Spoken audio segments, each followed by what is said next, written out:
আজকে আমরা West Bengal SSC এক্সামের সিলেবাস দেওয়া আছে।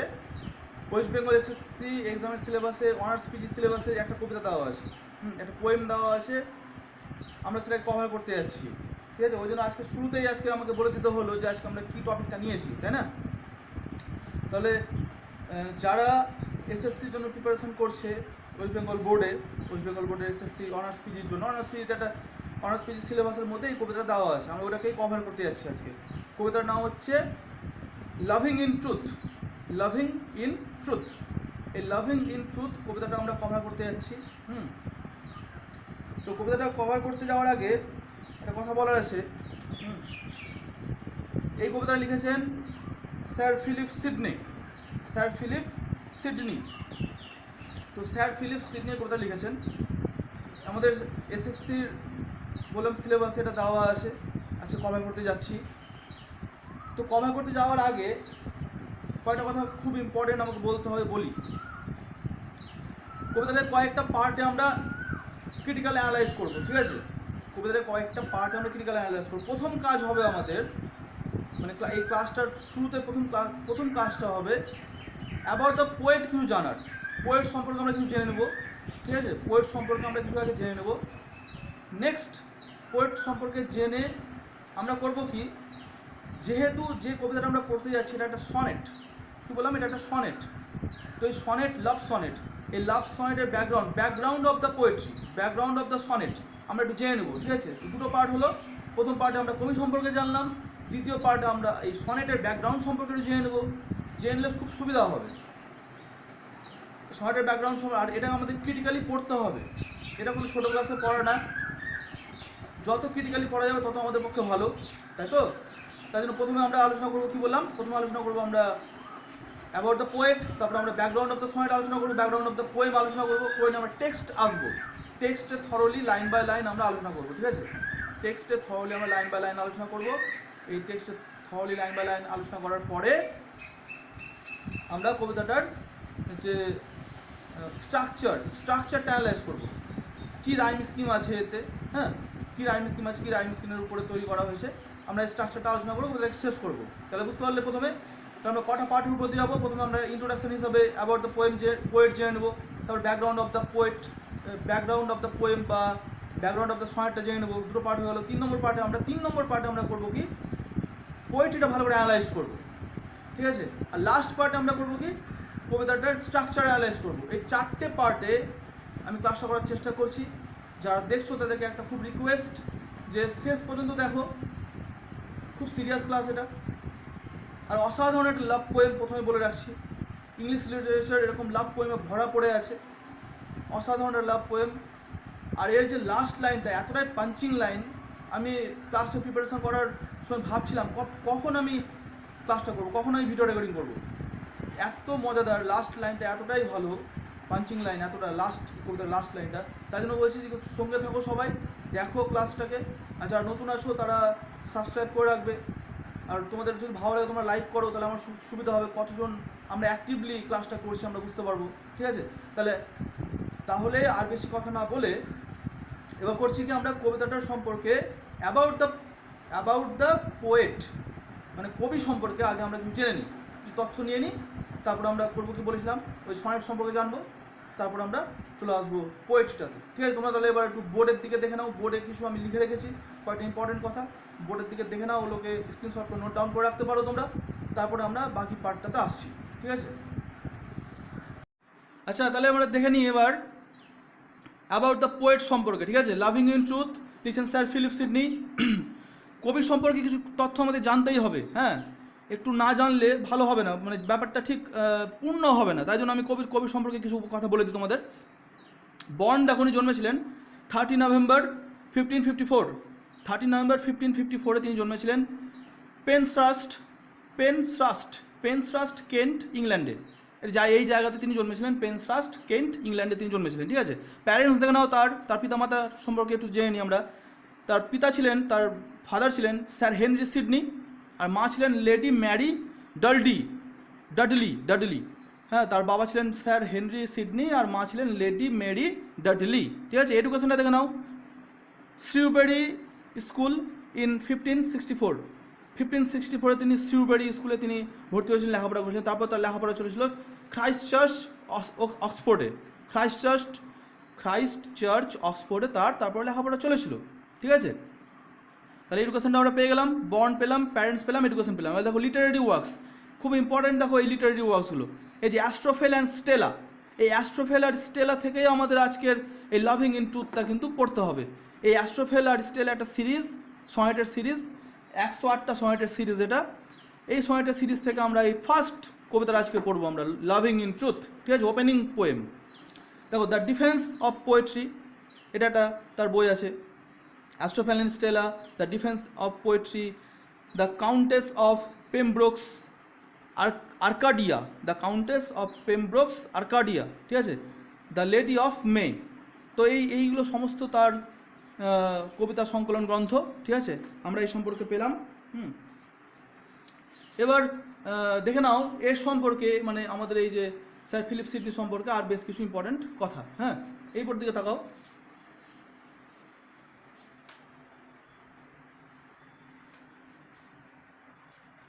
এবার দেখো এখানে কি লিখেছি আমরা, the sonnet loving in truth is a opening sonnet of his Astrophel and Stella. এই the sonnet loving in truth, এই কবিতাটি is opening sonnet of his Astrophel and Stella. Astrophel and Stella কবিতার তার ওপেনিং সনেট। যে গ্রন্থটা, মানে যে sonnet সিরিজটা, দেখো এই সিরিজ অফ 108, 108টা সনেটের একটা সংকলন। সেখান থেকে আমরা প্রথম কবিতাটা আমরা পাচ্ছি এটা। ঠিক আছে, দেখো this sonnets are about his own frustrated love for Penelope. কবির এখানকার, মানে এই কবিতাগুলো কিন্তু অ্যাকচুয়ালি তিনি যে ভালোবাসতেন পেনিলোপকে, ঠিক আছে, তো তাকে ব্যাখ্যা করতে পারছিলেন না সঠিকভাবে, তার ভালোবাসাটাকে ব্যাখ্যা করতে পারছিলেন না, তার প্রতি ভালোবাসা জ্ঞাপন করতে পারছিলেন না।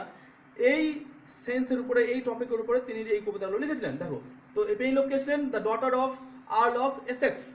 আর্ল অফ এসেক্সের ডটার ছিলেন এই পেনিলোপ। ঠিক আছে, তার প্রতি প্রেম জ্ঞাপনের জন্য তিনি 108টা সনেট লিখেছিলেন। এবার দেখো, here Astrophel is the poet himself. এখানে অ্যাস্ট্রোফেল কবি নিজেই এখানে অ্যাস্ট্রোফেল। অ্যান্ড স্টেলা, এই যে স্টেলা আছে, দেখো স্টেলা ইজ হিজ বিলাভেড। আর স্টেলা হলেন তার বিলাভেড, তার প্রেমিকা। বুঝতে পেরেছো? Sir Philip Sidney was an English sonneteer. Sir Philip Sidney কিন্তু ছিলেন একজন ইংলিশ সনেটিয়ার, মানে ইংরেজ sonneteer of Elizabethan age. Elizabeth খুব ইম্পর্টেন্ট, কিন্তু কোন এরা থেকে, কোন এজ থেকে তিনি বিলং করতেন? তো বিলং করতেন এলিজাবেথান এজ। যে এলিজাবেথান এজটা ইংলিশ লিটারেচারে চলেছিল 1558 টু 1603। 1558 টু 1603 পর্যন্ত এই এলিজাবেথান এজ চলেছিল। এগুলো থেকে প্রশ্ন আসতে পারে। ঠিক আছে, আর তিনি ছিলেন ইংলিশ সনেটিয়ার। বুঝতেই পারছো? দেখো হিজ কন্টেম্পোরারি, এই কথা বলে তোমাদের সুবিধা হবে, এটা অনেক সময় দেওয়া থাকে। His contemporary Elizabethan sonneteers were, তার সমসাময়িক যে এলিজাবেথান সনেটিয়াররা ছিলেন, তারা কারা ছিলেন? Sir Thomas Wyatt, Henry Howard. দেখো আর্ল অফ সারি, মানে স্যার থমাস ওয়েট একটা আলাদা ব্যক্তি। ঠিক আছে, স্যার থমাস ওয়েট একটা আলাদা ব্যক্তি, ওয়াট বা ওয়েট বলে। ঠিক আছে, এবার দেখো হেনরি হাওয়ার্ড, এই হেনরি হাওয়ার্ডের পরিচয়টা দেওয়া হয়েছে আর্ল অফ সারি। আর্ল অফ সারি কিন্তু হেনরি হাওয়ার্ডকে বলো। দেখো এখানে সেমিকোলন ইউজ করেছি আমি। ঠিক আছে, তারপরে দেখো টমাস স্যাকভিলটা হচ্ছে আর্ল অফ ডরসেট। ডরসেটের আর্ল হলেন টমাস স্যাকভিল, তাহলে ইনিও ছিলেন স্যাকভাইল বা স্যাকভিল। আচ্ছা, মাইকেল ড্রেটন। আচ্ছা, টমাস ক্যাম্পিয়ন। ঠিক আছে, আর আচ্ছা হচ্ছে স্যামুয়েল ড্যানিয়েল। এই বিশিষ্ট কয়েকটি আমরা পেলাম সনেটিয়ারকে, ওই সময়কার সমসাময়িক সনেটিয়ার ছিলেন এরা। আর ইনি এই যে ব্যক্তি আমাদের স্যার ফিলিপ সিডনি মারা গেছেন। দেখো 17 অক্টোবর তিনি মারা গেছেন। 17 অক্টোবর, কত বললাম? 17 অক্টোবর 1586। 17 অক্টোবর তিনি মারা গেছিলেন। মাত্র বয়স হয়েছিল 31 বছর।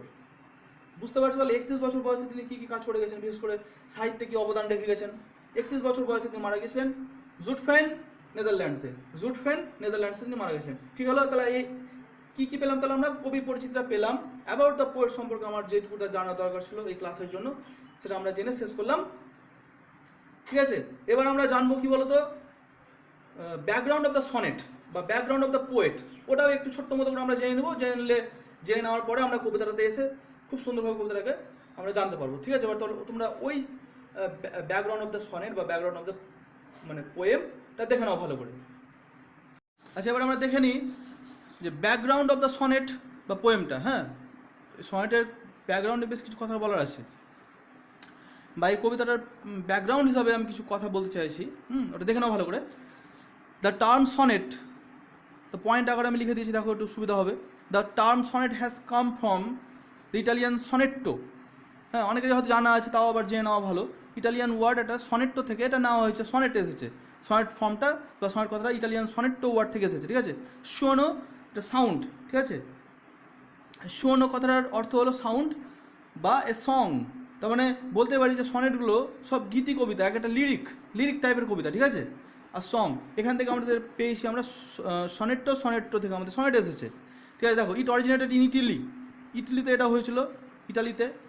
ইটালি বলি আমরা, ইটালিতে এই সনেট ফর্মটার উৎপত্তি ঘটেছিল। ঠিক আছে, দেখো the sonnet was first written about 1230 or 1240 ওই আশেপাশে, ওই সাল নাগাদ আর কি লেখা হয়েছিল বাই গিয়াকোমো দ্য লেন্টিনো। এই যে এই মানুষটি প্রথম সনেট লিখেছেন, গিয়াকোমো দ্য লেন্টিনো। ঠিক আছে, আর সিসিলিয়ান লয়ার, ইনি ছিলেন একটা সিসিলি প্রদেশের lawyer at the court of Frederick two রাজা, এই রাজার একজন লয়ার ছিলেন। এই লয়ার এই ফর্মটাতে প্রথম লেখা লিখেছিলেন সনেট। ঠিক আছে, ইট বিকাম এস্টাবলিশড পোয়েটিক্যাল ফর্ম, এটা খুব এস্টাবলিশড হয়ে গেল এই পোয়েটিক ফর্মটা in the master hands of Petrarch. এই দেখো পেট্রার্ক, হ্যাঁ, ক্যাভালক্যান্টি অ্যান্ড দান্তে। এই পেট্রার্ক, ক্যাভালক্যান্টি অ্যান্ড দান্তের হাতে এটা কিন্তু মাস্টার ফর্ম হয়ে গেল। ঠিক আছে, আরও বেশ কিছু কথা বলা আছে সনেট সম্পর্কে, একটু জেনে নাও। এখানে এসো, এবার দেখো এখানে কি বলেছি আমি, ইটালিয়ান অর পেট্রার্কান সনেটস। আমরা এটাকে এই অক্টেভ সিস্টেম ফর্মটাকে ইটালিয়ান বা পেট্রার্কান সনেট হিসাবে জানি। ঠিক আছে, আর ডিভাইডেড ইনটু টু পার্টস, এটা তো দুটো পার্টসে বিভক্ত, সবাই জানি আমরা, তাই না?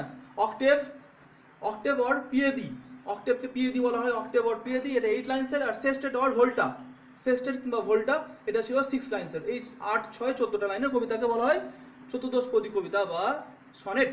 ঠিক আছে, দেখো the rhyme scheme of the sonnet is, rhyme scheme যে হয়, যে ছন্দে লেখা হয় সাধারণত সনেটটা, সেটা যদি অক্টেভ পার্টটা, কিন্তু অক্টেভ পার্ট অনেক সময় দেখা যায় এবি স্টাইল লেখা আছে, এবি হলো 1 2 3 4 5 6 7 8টা লাইন, এবিবিএ। ঠিক আছে, অনেক সময় আবার এটাকে অন্যরকম ভাবে দেখা যায়, দেখো এইভাবে দেখা যায়, এবি। তাহলে কি বললাম, এবি হলো, বা এবিবিএ। ঠিক আছে, এটা হয়ে গেল অক্টেভ লেখার স্টাইলটা। সেস্টেট লেখার স্টাইলটা দেখে নাও ভালো করে। হ্যাঁ, সেস্টেটটা কীভাবে লেখা যায়, সেস্টেটটা লিখে রেখেছি আমি, সিডিই। সেস্টেটের ছন্দটা এরকম থাকে, সিডিই বা সিসিডি বা দেখো বা সিসিডি। খুব টাফ লাগছে না? হ্যাঁ, অনেক কবি অনেক ধরনের এইভাবে লিখেছেন।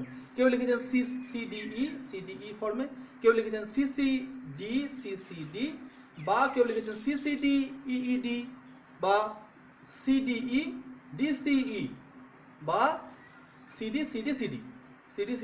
ঠিক আছে, তো আমরা দেখবো যে আমাদের এই কবিতাটা যে নেওয়া হয়েছে লাভিং ইন ট্রুথ কোন ফর্মে লেখা হয়েছে। আমরা এরপরে আমরা স্ট্রাকচার অ্যানালাইসিসের মাধ্যমে দেখাবো যে এই কবিতাটা কোন স্টাইলে লেখা হয়েছে, কোন ছন্দটাকে মেনটেন করে উনি লিখেছেন। ঠিক আছে, এবার দেখে নাও ক্যারেক্টারিস্টিক্স অফ পেট্রার্কান সনেট। এই পার্টটা ভালো করে দেখলেই বোঝা যাবে যে আমাদের এই কবিতার বিষয়বস্তুটা কোন দিকে যাবে। এই যে লাভিং ইন ট্রুথ, এই কবিতার বিষয়বস্তু কোন দিকে যাবে, এইটাকে যদি আমরা ভালো করে জেনে নিই তাহলে বুঝতে পারি easily.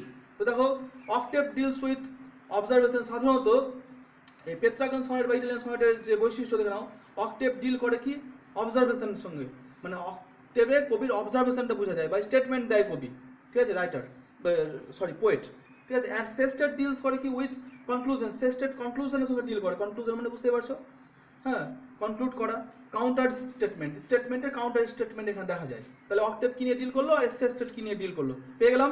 The theme of this sonnets is, এই যে এই সনেটগুলো, এই যে পেট্রার্কান সনেটস বা ইটালিয়ান সনেটসগুলো, অ্যাকচুয়ালি এর থিমটা কি ছিল, কি হয় বলো তো?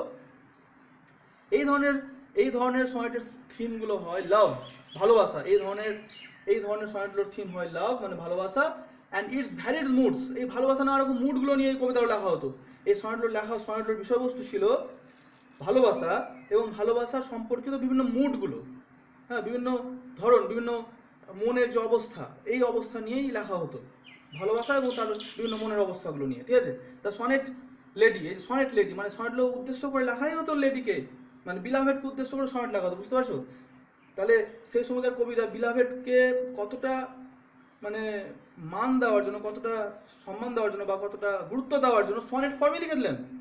তার মানে শুধু প্রথম দিকে তো এই সনেট লিখা হতো মানেই হতো যে কি যে বিলাভেটকে নিয়ে লিখবে, মানে প্রেমিকাকে নিয়ে লিখবে। তাই জন্য দেখো the sonnet lady is much long for, মানে সনেট লেডিকে খুবই চাওয়া হতো। কবিরা সনেটের মাধ্যমে সনেট লেডিকে খুব চাইতেন, খুব প্রশংসা করতেন, ওদেরকে পেতে চাইতেন, ঠিক আছে। কিন্তু বাট আনরিচেবল, কিন্তু না তারা হয়তো ঠিকভাবে এক্সপ্রেস করতে পারতেন না ভালোবাসাটা, বা ভালোবাসাটাকে পেতেন না, সেই দুঃখে লিখতেন, বা ভালোবাসাটা পাওয়ার জন্য কাকুতি মিনতি জানিয়ে কবিতাটা লিখতেন সনেট, ঠিক আছে। দেখো আনরিচেবল, যেন ওরা পৌঁছাতেই পারতেন না। সনেটিয়ার্সরা প্রচণ্ড প্রেম করে কবিতাটা লিখতেন, সনেট লিখতেন, কিন্তু যেন মনে হচ্ছেন যে ওনারা প্রেম পাননি বা প্রেমে পৌঁছাতে পারছেন না। The unreachable to the sonneteers. আর এই সনেট লেডি তো খুব পছন্দের ছিল, সনেট লেডিকে সবাই চাইতো, কিন্তু কেউ পেতো না যেন মনে হচ্ছে সনেটিয়ার্সরা, কোনো সনেটিয়ার্সরা সেই সনেট লেডিকে পেতেন না। এই না পাওয়ার ব্যথা, না পাওয়ার জ্বালা থেকে, যন্ত্রণা থেকে তারা সনেট লিখতেন, বা হয়তো তারা ইচ্ছা করেই মজা করে লিখতেন সনেট, ঠিক আছে, যাতে তাদের প্রেমিকা আরও বেশি তাদেরকে ধরা দেয়, আরও বেশি প্রগাঢ় হয় তাদের মধ্যেকার ভালোবাসা। তাহলে আমরা বুঝতে পারলাম, এইটাই ছিল আমার ব্যাকগ্রাউন্ড বলার, সনেটের পিছনে কিছু ব্যাকগ্রাউন্ড বললাম তোমাদেরকে। আচ্ছা ঠিক আছে, তাহলে তোমরা এবার টেক্সটটাকে ভালো করে দেখো। আমি টেক্সট নিয়ে আসছি, টেক্সটটাকে, কবিতাটাকে থরলি বুঝাবো, থরলি পড়বো, আমরা একসঙ্গে দেখবো যে কবিতাটা কতটা ডিপ, ঠিক আছে। তাহলে তোমরা দেখো ভালো করে। তাহলে তোমরা দেখলে, তাহলে অ্যাবাউট দ্য পোয়েট আমরা অনেক কিছু জেনে নিলাম, বুঝতে পেরেছি, অ্যাবাউট দ্য পোয়েট অনেক কিছু জেনে নিলাম। তারপরে ব্যাকগ্রাউন্ড অফ দ্য পোয়েম বা সনেটটা সম্পর্কে অনেক কিছু জেনে নিলাম। তাহলে আমাদের সুবিধা হলো না, যেটা এলিজাবেথান সনেট বা ইংলিশ সনেট, ঠিক আছে, ওই সময়কার সনেটের বা পেত্রার্কান সনেট, আমরা যুগ হিসাবে বললাম এলিজাবেথান সনেট, ঠিক আছে, পোয়েট হিসাবে বললাম ইংলিশ সনেট, আর যে ক্যাটাগরি, যে স্টাইল, তার বেসিস আমরা বললাম এটা পেট্রার্কান সনেট। কারণ আমরা পেট্রার্কান সনেট হিসাবে দেখলাম না এর কী কী বৈশিষ্ট্য থাকে সাধারণত। তো বৈশিষ্ট্যের বেসিসে আমরা একটা আভাস পেয়ে গেছি যে কবিতাটা কী ধরনের কবিতা, তাই তো, এই সনেটটা কী ধরনের কবিতা হতে চলেছে, বুঝতেই পারছো। তাহলে আমরা দেখি এবার যেটা আমার সবচেয়ে বেশি ইম্পর্টেন্ট পার্ট এই ভিডিওটার মধ্যে, এই ক্লাসটার মধ্যে, সেটা হচ্ছে এই যে টেক্সটটা থরলি পড়ে আমরা দেখি যে কি যে আগে যা যা জানলাম সেইগুলো আছে কি না এতে। তাহলে তোমাদের কাছে আমি একটা রিকোয়েস্ট করবো, আমি একটা মানে টেক্সট থেকে পড়াচ্ছি, তোমরা তোমাদের সামনে টেক্সটটাকে রাখো, যখন পড়বো তোমরা তোমাদের সামনেকার টেক্সটটাকে খুলে রাখবে, টেক্সটটাকে দেখবে। আর আমি এখান থেকে পড়বো, টেক্সটটা দেখানো সম্ভব হচ্ছে না, নিজের টেক্সটটা তোমরা সামনে খুলে রাখো, আমি এখান থেকে যখন পড়বো তোমরা টেক্সটটা পড়বে, আর যখন আমি বুঝাবো তখন আমাদেরকে দেখলেই হবে। তাহলে শুরু করছি এবার। আচ্ছা, loving in truth and fain in verse my love to show. Loving in truth বলছি যে সত্যিকারের ভালোবাসা, লাভিং ইন ট্রুথ, সত্যিকারের ভালোবাসাটা আমি দেখানোর জন্য মানে আকুল হয়ে আছি। কবি তার প্রেমিকাকে বলছেন আমি সত্যিকারের ভালোবাসা, একদম লাভিং ইন ট্রুথ, সত্যিকারের প্রেম, সত্যিকারের ভালোবাসা আমি আমার কবিতার মাধ্যমে দেখানোর জন্য আকুল হয়ে আছি। And fain in verse my love to show, আর ওই যে বললাম ফেইন ইন লাভ, কবি এখানে প্রচণ্ডভাবে দেখাতে চাইছেন। Fain in verse, loving in truth and fain in verse my love to show. And fain in verse মানে আমি কবিতার মধ্যে খুব আকুল, কবিতার মধ্যে প্রচণ্ড আকুল হয়ে আসি, মাই লাভ টু শো, আমার ভালোবাসা তোমাকে দেখানোর জন্য। বলছে প্রিয়তমা, তোমাকে আমি আমার ভালোবাসা দেখানোর জন্য, সত্যিকারের প্রেম, সত্যিকারের ভালোবাসা দেখানোর জন্য খুব আকুল হয়ে আছি। ইংলিশ সনেটগুলো বরাবরই বলেছিলাম যে লাভ পারপাসে লেখা, আর এই কবিতাগুলো, বিশেষ করে এই কবিতাগুলো এই ধরনেরই লাভ পারপাসে লেখা। লাভ লেটার ফর ধরে নাও one kind of love letter, lover তার বিলাভেডের উদ্দেশ্যে one kind of love letter দিচ্ছে এভাবে কবিতার মাধ্যমে। খুব স্ট্রং প্যাশন রাখা যায় কবিতাতে, তো তাই জন্য খুব এফেক্টিভ হয় এই জিনিসগুলো বলে সেই সময়কার কবিরা এই ফর্মে তাদের প্রেমিকাদের উদ্দেশ্যে এই ধরনের কবিতাগুলো তারা লিখতেন। তো দেখো সেকেন্ড লাইনটা আবার দেখো ভালো করে। আমরা এখন অক্টেভ পার্টে আছি, তাই না? দেখো দ্যাট সি, ডিয়ার সি, বলছে যে যে সি, সে ডিয়ার সি, সে মানে খুব প্রিয়তম সে, আমার সেই যে প্রেমিকা, আমার যে সেই beloved, that she dear she might take some pleasure of my pain. হয়তো যদি আমি কবিতার মাধ্যমে প্রচণ্ড আকুল হয়ে তাকে জানাতে চাই, বোঝাতে চাই আমার প্রেমের আকুলতা, ব্যথা, হ্যাঁ, তাহলে হয়তো সে দেখো বলছে কিছু মজা পাবে। Might take some pleasure of my pain. দেখবে যখন আমরা খুব কষ্ট করে কাজ করি পরিবারের জন্য, কষ্ট করি পরিবারের জন্য খুব কাজ করতে গিয়ে, তো পরিবারের লোকরা খুশি হয় না, সেটা পরিবারের জন্য খুব খাটছে, তাই না? আমরা আমাদের জন্য যে কেউ যদি কষ্ট করে কোনো কাজ করে দেয় তো আমরা খুব খুশি হই। ওর কষ্ট হচ্ছে জেনেও, সামনের ব্যক্তিরা কষ্ট হচ্ছে জেনেও আমরা খুব খুশি হই যে ও কষ্ট করে আমার জন্য কাজটা করছে, তাই তো? তো এখানে উনি বলছেন যে that she dear she might take some pleasure of my pain. আমার কষ্ট দেখে, আমার এই কবিতা, পেইন এখানে কথাটা না ডাবল মিনিংয়ে ইউজ হয়েছে। পেন দুরকম বলছি, ভালো করে বুঝবে। একটা হচ্ছে কবির হৃদয়ের ব্যথা, যে কবি জানাতে পারছেন না, বলছিলাম আমি, কবি জানাতে পারছেন না ভালোভাবে, এক্সপ্রেস করতে পারছেন না তার লেডি লাভকে, তার প্রেমের ব্যথা, এটা এক ধরনের পেন। আর দ্বিতীয় পেন হলো কি, কবি যে খুব কষ্ট করে কবিতার মাধ্যমে তার প্রেমটাকে প্রকাশ করতে চেয়েছেন, এটাও এক ধরনের কষ্ট। তাহলে দুই ধরনের এখানে meaning, double meaning sense use হয়েছে পেইন কথাটা, ঠিক আছে? আমরা এটাকে পানও বলতে পারি, পান, ফিগার অফ স্পিচ, পান, পান। দেখো প্লেজার মাইট কজ হার রিড, আর তাহলে কী হলো বলো তো, পেইন থেকে সে প্লেজার পাবে, তাই না? আউট অফ মাই পেন, আমার পেন থেকে, আমার ব্যথা থেকে সে হয়তো আনন্দ পাবে, সেই আনন্দ থেকে প্লেজার মাইট কজ হার রিড, সেই আনন্দ থেকে সে হয়তো আমার কবিতাটা পড়বে, আমার প্রেমিকা হয়তো কবিতাটা পড়বে। প্লেজার মাইট কজ হার রিড, রিডিং মাইট মেক হার নো। আর যখনই পড়বে, দেখো সে কীভাবে হচ্ছে, কবির কষ্ট দেখে তার প্রেমিকা হয়তো কবিতাটা, তার প্রেমিকা হয়তো আনন্দ পেতে পারে, আনন্দ পেতে গেলে সে হয়তো কবিতাটা পড়তে পারে, আর কবিতাটা পড়তে গেলে কী হবে, রিডিং মাইট মেক হার নো। আর যে কবিতাটা পড়বে সেই তো বুঝতে পারবে আমি কী বলতে চেয়েছি, আমি কার উদ্দেশ্যে কী বলতে চেয়েছি, আমি আমার প্রেমিকাকে কী বলতে চেয়েছি, কেন বলতে চাইছি, কতটা তাকে ভালোবাসি, সমস্ত জিনিস এখানে পরিষ্কার হয়ে যাচ্ছে না? হ্যাঁ, পড়লেই জানতে পারবে তার প্রেমিকা। দেখো রিডিং মাইট মেক হার নো, নলেজ মাইট পিটি উইন। আর যখনই সে জানতে পারবে তখনই হয়তো কী হবে, যে আমি যে কষ্ট করছি, আমি যে কষ্টটা পাচ্ছি, সেই কষ্টটা হয়তো আমার জিতে যাবে, সেই কষ্ট হয়তো আমার সার্থক হবে, লাভ হবে, হয়তো বুঝতে পারবে আমার উপরে, তার হয়তো একটা সহানুভূতি আসবে, বুঝতে চাইবে যে কেন কবি এত কষ্ট করে কবিতা লিখছেন, বা কবির মনের ব্যথাটা কী, হয়তো তার প্রেমিকা বুঝতে পারবে। And pity grace obtain, আর এই পিটি থেকে, এই সহানুভূতি থেকে তার, ওই বললাম, তার প্রেম হয়তো সার্থকতা পাবে, তার লেডি লাভের ভিতরে হয়তো দরদ জন্মাবে, ওর উপরে ভালোবাসা জন্মাবে, ঠিক আছে? বুঝতে পারছো? ঠিক আশীর্বাদের মতো যেন ঝরে পড়বে ব্যাপারটা। And pity grace obtain, I sought fit words to paint the blackest face of woe. বলছে আমি খুঁজে বেড়াচ্ছি যে আমি আমার মনের যে ব্যথা, প্রেমজনিত যে ব্যথা, এক্সপ্রেস না করার যে ব্যথা, সেটাকে ঠিকঠাক লেখার জন্য না আমি শব্দ খুঁজে বেড়াচ্ছি, কীভাবে লিখবো, কী ইমোশনের কথা হলো কোন ভাষাতেই লিখবো, সেটা আমি খুঁজে বেড়াচ্ছি, বিভিন্ন জায়গায় হন্য হয়ে খুঁজে বেড়াচ্ছি, কবি বলছেন। দেখো বলছে দ্য ব্ল্যাকেস্ট ফেস অফ ও, এটা পার্সোনিফিকেশন, ব্ল্যাকেস্ট ফেস অফ ও, ও মানে দুঃখ, জানি আমরা, কষ্ট, ব্ল্যাকেস্ট ফেস, এখানে এটা আমাদের কি বলবো, সেন্সিটিভ ইমোশনকে একটা মানুষের কোয়ালিটি দেওয়ার চেষ্টা করেছে, ফেস মানে মুখাবয়ব।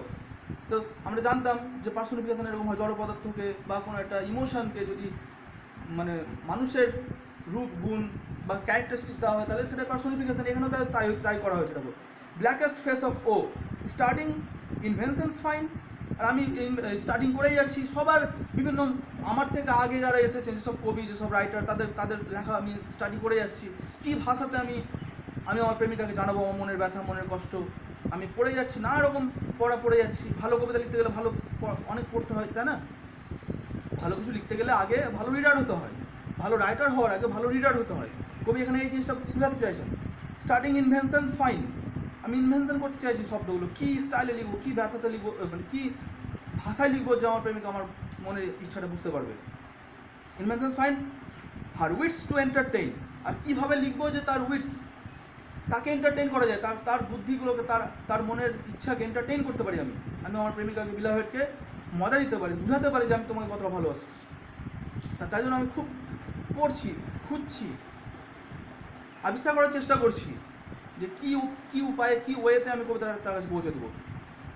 অপটেন এবার দেখো স্টার্টিং ইনভেনশন হলো অফট টার্নিং আদার স্লিপস। এবার বলছে দেখো oft turning other slips to see if then should flow. বলছে আমি অন্যান্যদের পাতা, হ্যাঁ লিভস মানে এখানে পাতা, কার পাতা? কবিতার পাতা, বইয়ের পাতা, তাদের পুস্তকের পাতা, তাদের বুকের পাতা, ঠিক আছে, তাদের গ্রন্থগুলোর পাতা পাল্টে পাল্টে দেখছি আমি, যদি কিছু পাওয়া যায়, যদি কোনো একটা ভালো একটা কোটেশন পাওয়া যায়। সাধারণত দেখবে আমরা অনেক সময় কাউকে অ্যাপ্রিসিয়েট করবার জন্য কারো কোট ইউজ করি, কোট খুব ভালো কথা, কোট ইউজ করি। তো যতই কোট ইউজ করি না কারণ সেটা তো নিজের না, ওটা তো অন্যের, কপি পেস্ট করা হলো ওটা। তো কবিও কিন্তু এই মুহূর্তে তাই করতে চাইছেন, বিভিন্ন জায়গায় খুঁজে বেড়াচ্ছেন কী ভাষা দিয়ে এক্সপ্রেস করা যায়, তাই তো। অফট টার্নিং আদার স্লিপস বললাম আমি এটা, দেখো হ্যাঁ। এবার বলছে কি যে আমি খুঁজে বেড়াচ্ছি, এই জন্য খুঁজে বেড়াচ্ছি সাম ফ্রেশ অ্যান্ড ফ্রুটফুল সাওয়ার্স, যাতে আমি কিছু পেয়ে যাই। সাম ফ্রেশ অ্যান্ড ফ্রুটফুল সাওয়ার্স, এটা মেটাফার্স, এটাকে বলা এই যে জায়গাটা সাম ফ্রেশ অ্যান্ড ফ্রুটফুল সাওয়ার্স, এটা হলো মেটাফার। মানে বলছে কি যে যেন মনে হচ্ছে আমি খুঁজতে একটা ফ্রেশ মানে স্বচ্ছ আর ফ্রুটফুল সাওয়ার্স, বৃষ্টি যদি পেয়ে যায়। ফ্রুটফুল সাওয়ার্স মানে কেন বৃষ্টি না, এটা তুলনা করছে যে কি যে যদি খুঁজতে যদি আমি খুব ভালো আইডিয়া পেয়ে যাই, তো যেভাবে ধরো কি ফ্রেশ বৃষ্টি যদি পড়ে তাহলে কি হয়, মাঠে চাষ হয়, নতুন শস্য জেগে ওঠে, ফ্রুটফুল হয়, চাষিদের খাটনি ফ্রুটফুল হয়। তো কবিও যেভাবে খুঁজছেন, এই যে বইয়ের পাতাতে, অন্যের বইয়ের পাতাতে খুঁজছেন কী উপায়ে তার প্রেমিকাকে অ্যাপ্রিসিয়েট করা যায়। তো যদি তাকে কিছু লাভ দেয়, যদি এই যে বললাম সাম ফ্রেশ অ্যান্ড ফ্রুটফুল সাওয়ার্স আপন মাই সানবার্নড ব্রেন, যে আমার মাথাটা না পুড়ে গেছে, চিন্তা করতে ক্লান্তিতে মনের ইচ্ছা প্রকাশ করতে পারছি না প্রেমিকাকে, এই জ্বালায় না আমার ব্রেনটা পুড়ে গেছে যেন মনে হচ্ছে, সূর্যে জ্বলে গেছে। এইরকম একটা তপ্ত মাটিতে, চৌচির করা ফাটা মাটিতে যদি বৃষ্টির মতো ঝরে পড়ে অন্য কারো লেখা থেকে যদি কোনো আমি একটা বুদ্ধি পেয়ে যাই, কোনো ইমোশন পেয়ে যাই, কোনো একটা ভাষা পেয়ে যাই আমার প্রেমিকাকে জানানোর জন্য, তাহলে আমার মনের মধ্যে এই যে চৌচির ফাটা বুকটাকে আমি দেখাতে পারতাম প্রেমিকাকে, যে কীভাবে কতটা আমি তোমাকে ভালোবাসি আর কি আমার প্রেমের গভীরতা জানাতে পারতাম। কবি এই কথাগুলো তাহলে বললেন, দেখো তাহলে কিসে বললেন, অক্টেভ পার্টে বললেন। কবি এখন মেন্টালি খুব ডিস্টার্বড হয়ে আছেন, তার প্রেমিকাকে জানাতে পারছেন না তার মনের কষ্টগুলো, দুঃখগুলো, বা যাকে বলে কি সহজ কথা যদি বলে আমি প্রপোজ করতে পারছেন না ভালো করে এটা ঠিক প্রপোজ করতে পারছেন না, ঠিক আছে। তাহলে এবার দেখো সেস্টেড পার্টটাতে কী আছে, অক্টেভ হলো সেস্টেড পার্টটাতে কী আছে দেখো,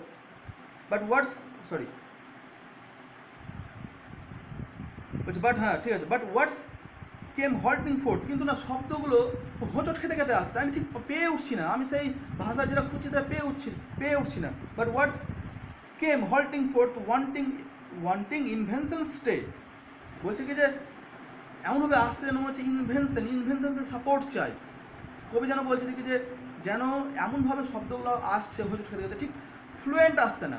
আমরা তোতলায় যেমন কোনো কথা বলতে গেলে যদি আমরা কেউ তোতলায় আমাদেরকে ভালো লাগে, তো যদি আমাদের সামনে তোতলে কথা বলে, অস্পষ্ট ভাষায় কথা বলে, হ্যাঁ আমরা সাধারণত এরকম একটা মানে দেশীয় কথা বলি না, এই ঝেড়ে কাশ তো, কী যে বলছি শুধু বুঝতে পারছেন, ঝেড়ে কাশ মানে কাশতে বলা হচ্ছে না, মানে ঠিকঠাক এক্সপ্রেস করতে বলা হচ্ছে ব্যাপারটা। তো কবি এরকম না হোঁচট খাচ্ছেন আর কি, ঠিক আছে।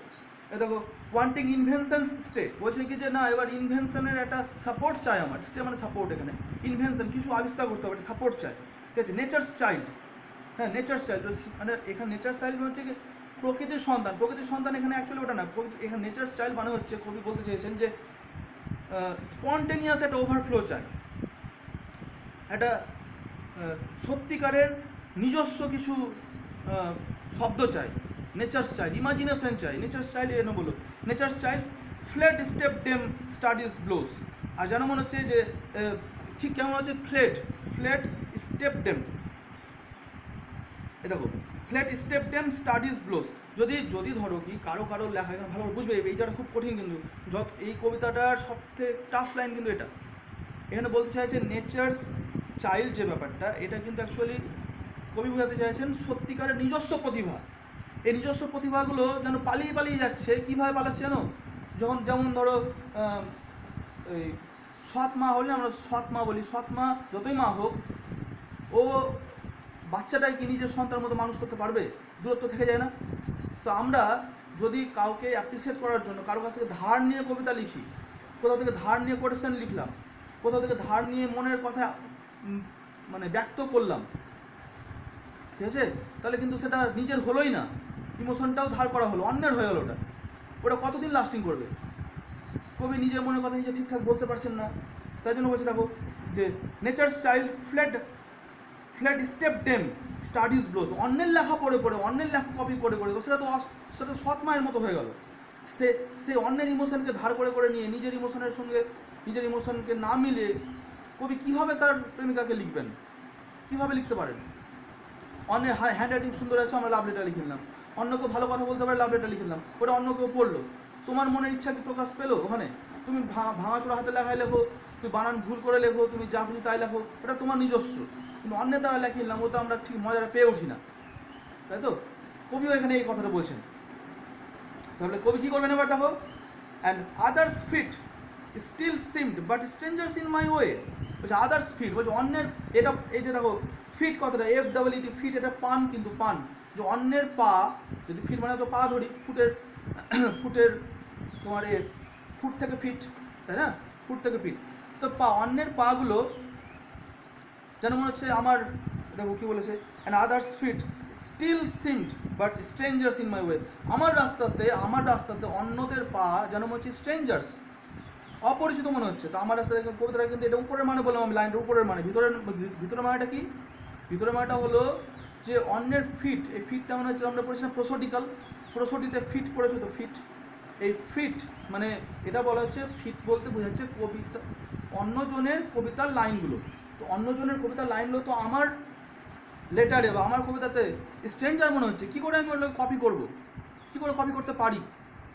তাহলে এখানে ফিট কথাটা দুরকম অর্থ বোঝাচ্ছে, অন্যের পা, এটা মানে সাধারণ অর্থ, আর অন্তর্নিহিত অর্থ হচ্ছে অন্যের কবিতা।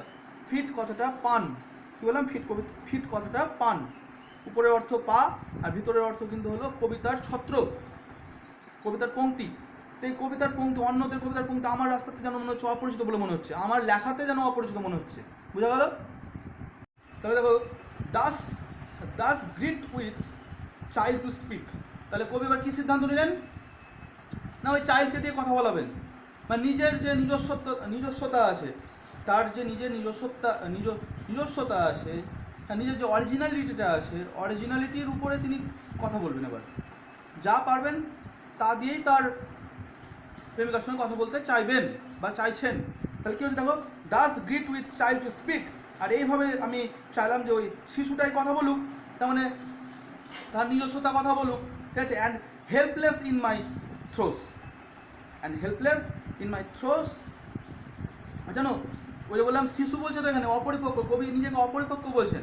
আর এই থ্রোস মানে হলো দেখো যে এক্সপ্রেস করতে না পারার যে যন্ত্রণা, অ্যান্ড হেল্পলেস মানে কি, অপারক, ঠিক যেন পেরে উঠছে না, তবুও কবি চাইছেন যে তার নিজস্ব চিন্তাভাবনা দিয়েই তিনি এক্সপ্রেস করবেন, কিন্তু সেই চিন্তাভাবনাটা কবির ঠিক মানে মনোভূত হচ্ছে না, কবি ঠিক না সন্তুষ্ট হচ্ছেন না, যে কবি হয়তো সঠিকভাবে এক্সপ্রেস করতে পারছেন না, তার যন্ত্রণাতে তিনি ভুগছেন। এ দেখো, and helpless in my throes, আর আমার সেই কষ্ট, আমার সেই না এক্সপ্রেস করার যে যন্ত্রণা, সেটা বাইটিং মাই ট্রুয়ান্ট পেন আছে, বাইটিং মাই, আমি যেন বলছি আমার সেই কলমটায় কামড়াচ্ছি, ট্রুয়ান্ট পেন মানে ট্রুয়ান্ট, এটাও দেখো একটা পার্সোনিফিকেশন, পেনের আগে ট্রুয়ান্ট কথা, ট্রুয়ান্ট হলো এক ধরনের সেই জিনিসটা, সেই গুণটা, বা অন্যরকমভাবে ভাবতে পারো যে সাধারণত এই যে দেখবে যে ছোটো ছোটো শিশুরা যখন স্কুলে যায় না, স্কুলে চায় না, অবাধ্য, এই ধরনের অবাধ্য কিছু করা, এটা বলছে ট্রুয়ান্ট। তো কবি জন্য বলছেন যে বাইটিং মাই ট্রুয়ান্ট পেন, আর আমি বলছি আমার অবাধ্য কলম, যে কলম কিছু লিখতে চাইছে না, পার্সোনিফিকেশন হলো কলম কি লিখতে চায়, মানে কলম অবাধ্য, এই যে সেন্সটা, তো মানুষের ছেলেরা অবাধ্য হয়, ঠিক আছে।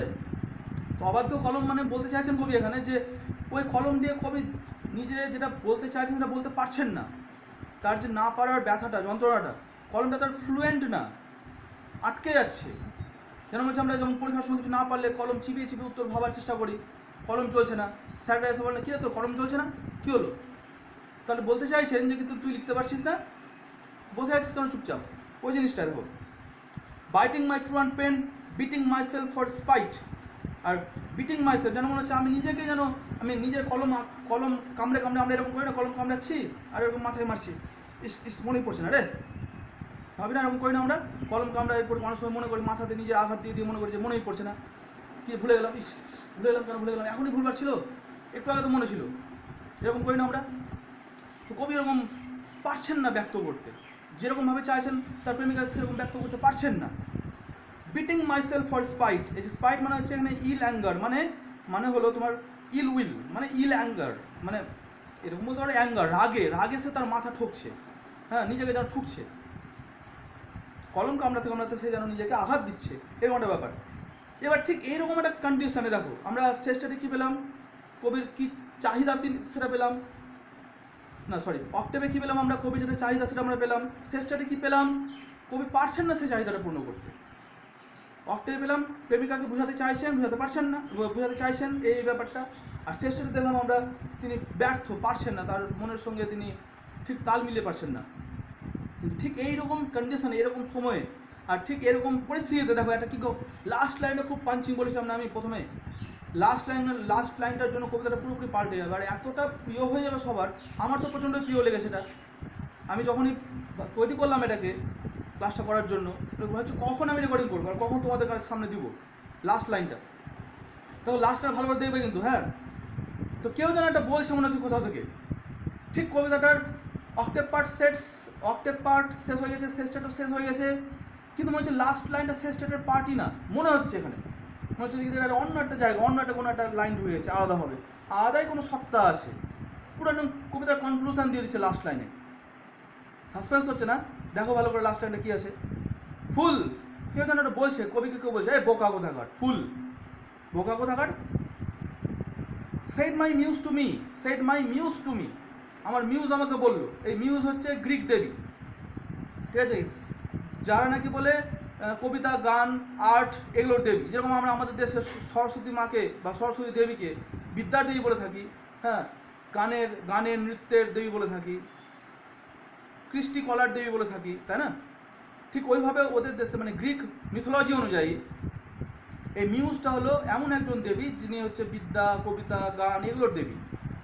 তো ওর কাছ থেকে বিদ্যা পেয়ে বা আশীর্বাদ পেয়ে কবিরা সফল হতেন আর কি, মিল্টনের ক্ষেত্রেও দেখেছি আমরা, তাই না? তো দেখো fool said my muse to me, এই মিউজটা কিন্তু এটাও কিন্তু অর্থ করতো, এটাও কিন্তু আমরা বলতে পারি এক তরফের পান।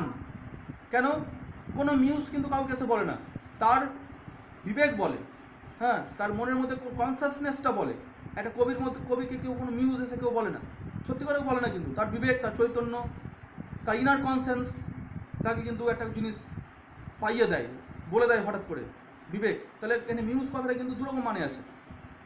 ফুল said my muse to me, আমার মিউজ আমাকে বললো বোকা কোথাকার, লুক অ্যাট দাই হার্ট, বলছে এই তোর বুকের দিকে তাকা, তোর মনের দিকে ঢোক, তোর মনের দিকে তাকা, লুক অ্যাট দাই হার্ট, দাই পুরাতন ইয়োর, দাই মানে ইয়োর, পুরাতন ওল্ড ইংলিশ এটা, লুক ইন দাই হার্ট, তুই তোর মধ্যে খুঁজ, তোর মনের মধ্যে উঁকি মার, তুই তোর হৃদয়টাকে খুলে দেখ, লুক ইন দাই হার্ট অ্যান্ড রাইট, তুই তোর হৃদয় খুলে দেখ, তুই তোর মন খুলে দেখ, আর যা পাচ্ছিস দেখতে, যে ইমোশন পাচ্ছিস, যে ভাবনা আসছে, যে চিন্তা আসছে, তুই লিখ, তাহলে কবিতা লেখা হয়ে যাবে। তাহলে এখানে কবি দেখো কত সুন্দর কনক্লুশন দিলেন।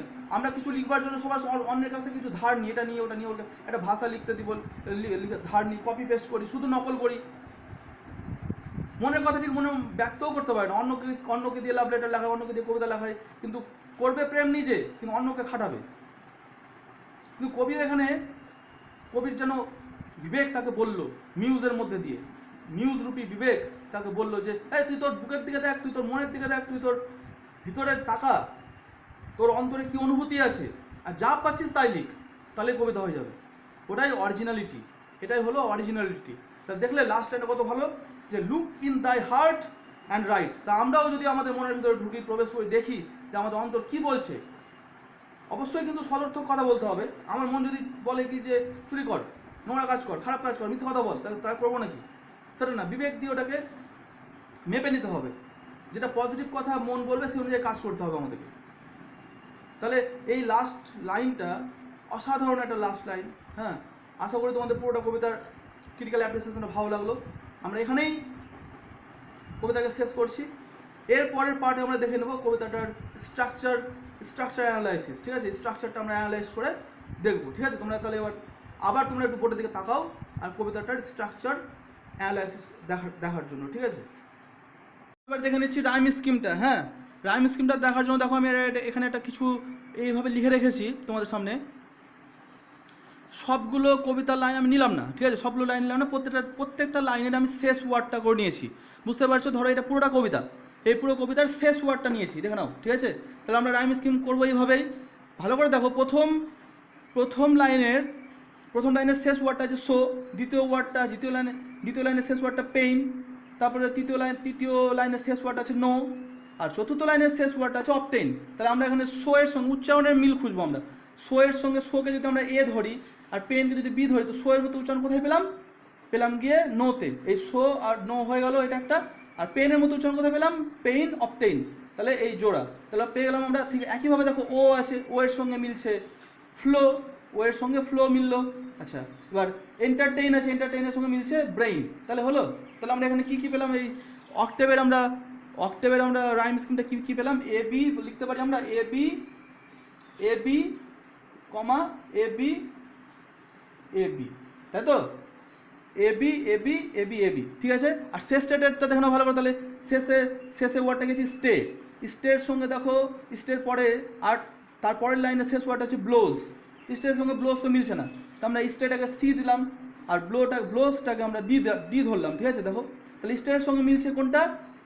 স্টে ওয়ে, এই যে স্টে আর ওয়ে, ঠিক আছে? এটার সঙ্গে মিললো এটা। আর ব্লোজের সঙ্গে ব্লোজ তো ব্লোজ থ্রোস। তাহলে সিডি পেয়ে গেলাম আমরা, সিডি। আর দেখো শেষ দুটো যে লাইন আছে সেই দুটো কিন্তু পুরোপুরি আলাদা, কারোর সঙ্গে মিলছে না। ওটা স্পাইট রাইট, তো এটাকে আমরা ই রাখলাম, এটাকে আমি ধরে নিলাম। যখনই কিন্তু উচ্চারণ চেঞ্জ হবে তখন তোমরা আলাদা, ঠিক আছে, লেটার ধরে নেবে, লেটার। তো স্পাইটটাকে আমরা দিয়েছিলাম। তো স্পাইটের মতো উচ্চারণ কোনটা আছে? Right, spite right. তাহলে শেষটাতে কী দেওয়া? তাহলে আমরা একবারে এখানে লিখে নিচ্ছি, দেখো এ বি, আর এটা হলো সিডি, ই, তাই না? বুঝতে পেরেছো? সিডি, ই, এই যে। তাহলে এইটা হলো পুরোটা রাইম স্কিমের, এই কবিতার পুরো রাইম স্কিম হলো এটা, A B comma A B, CD, ই, ঠিক আছে? তাহলে আমাদের এখানে রাইম স্কিমটাও আমরা শিখে গেলাম, ঠিক আছে? তাহলে এখানে দেখে নাও আবার। তাহলে আমাদের এটা পুরোপুরি সব ক্লিয়ার হয়ে গেল। পুরোটা দেখলে প্রথম পার্টে আমরা কী করেছিলাম? প্রথম পার্টে আমি একটু একটা কথা বললাম, হ্যাঁ। তারপরে আমরা নিয়ে গেলাম কি মানে অ্যাবাউট দ্য পোয়েট সম্পর্কে আমরা কিছু জানলাম। তারপরে ব্যাকগ্রাউন্ড অফ দ্য পোয়েট বা সনেটটা সম্পর্কে জানলাম। তারপরে আমরা করলাম কি পুরো টেক্সটটাকে থরলি পড়লাম, তাই না? টেক্সটটাকে পড়ার পরে আমরা করলাম কি স্ট্রাকচার অ্যানালাইসিসটা করে নিয়েছি সব কিছুই। করে নেওয়ার পরে আশা করি আর কবিতাতে বেশি কিছু বলার নেই, ঠিক আছে? এবার বাকিটা তোমরা পড়ো, নিজের বইয়ে পড়ো, ঠিক আছে? আমরা নেক্সট টপিক নিয়ে খুব তাড়াতাড়ি আসছি, ততক্ষণ ওয়েট করো। আর দয়া করে একটু সাবস্ক্রাইব করো, লাইক করো, আমাকে একটু হেল্প করো ক্লাসগুলো করার জন্য। তোমাদের গুরুত্বপূর্ণ মতামত তোমরা কমেন্টে লিখতে পারো, ঠিক আছে? আবার দেখা হবে নেক্সট ক্লাসে। এখানে আজকে শেষ করছি।